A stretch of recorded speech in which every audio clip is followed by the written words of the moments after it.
अब आइए देखिए सैयदना गरीब नवाज, एक किसान गरीब नवाज के पास है।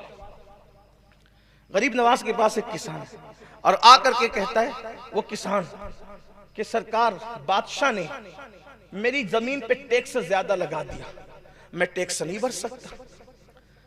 और मुझे पता चला है कि बादशाह आपके मुरीद का मुरीद है। जो दिल्ली का बादशाह है उसका नाम था शमसुद्दीन अल्तमश। दिल्ली का बादशाह उस वक्त कौन था? शमसुद्दीन अल्तमश।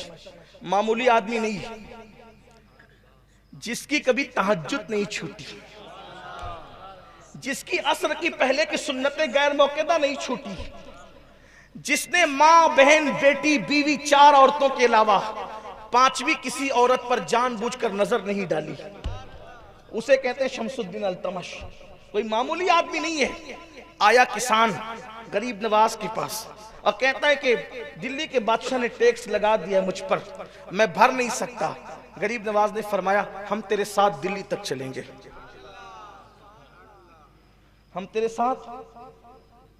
आप ये नहीं समझे कि मैं ये वाकया कोई गढ़ के लाया हूं, आप ये ना समझे कि किसानों पे मुसीबत आई है तो मैं ये बात लेकर आया हूं, ऐसी बात नहीं है।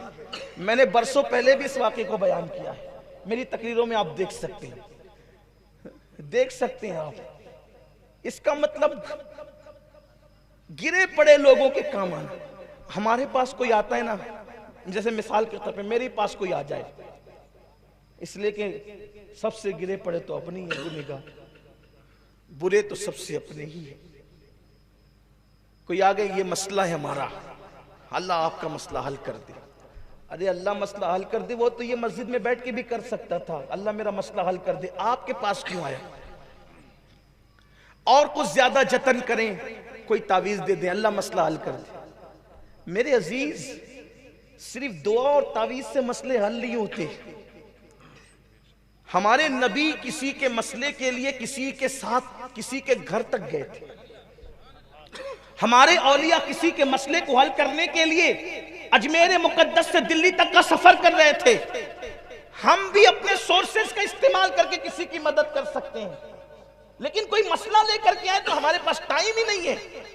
टाइम है हमारे पास, लेकिन टाइम किस लिए? व्हाट्सएप के लिए है, फेसबुक के लिए है, गीबतों के लिए, चुगलियों के लिए, नफरतों के लिए है, अदावतों के लिए है, फितनों के लिए है। अच्छाई के लिए हमारे पास टाइम नहीं है।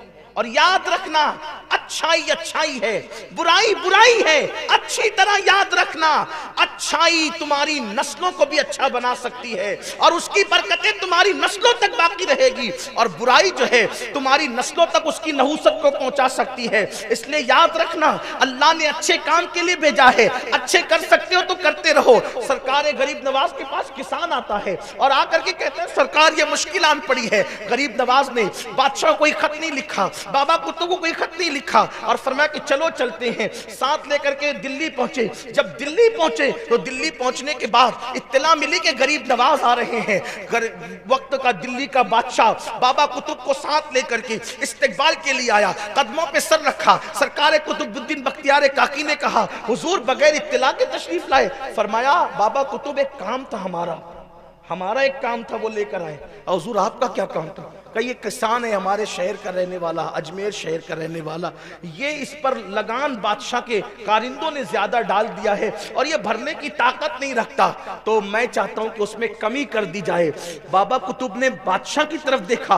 बादशाह ने कहा हुजूर मुझे इसका इल्म न था, ये सिपाहियों की गलती से हो गया, लेकिन हुजूर अगर आप कोई खत लिख करके दे देते तो खत पर भी काम हो जाता, चिट्ठी पर भी काम हो जाता, आपका नाम ये किसान लेकर आता तो आपके नाम पर भी काम हो जाता। आपने फरमाया मैं जानता हूं चिट्ठी पर भी काम हो सकता था, खत पर भी काम हो सकता था, मेरे नाम पे भी काम हो सकता था, लेकिन एक गरीब के साथ उसका काम बनाने के लिए जो मैं कदम कदम चल के आया, मुझे ये सवाब कब मिलता, ये अज्र कब मिलता?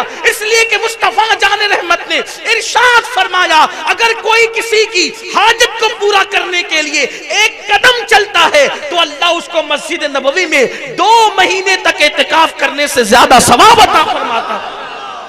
मुझे ये अजर कब मिलता?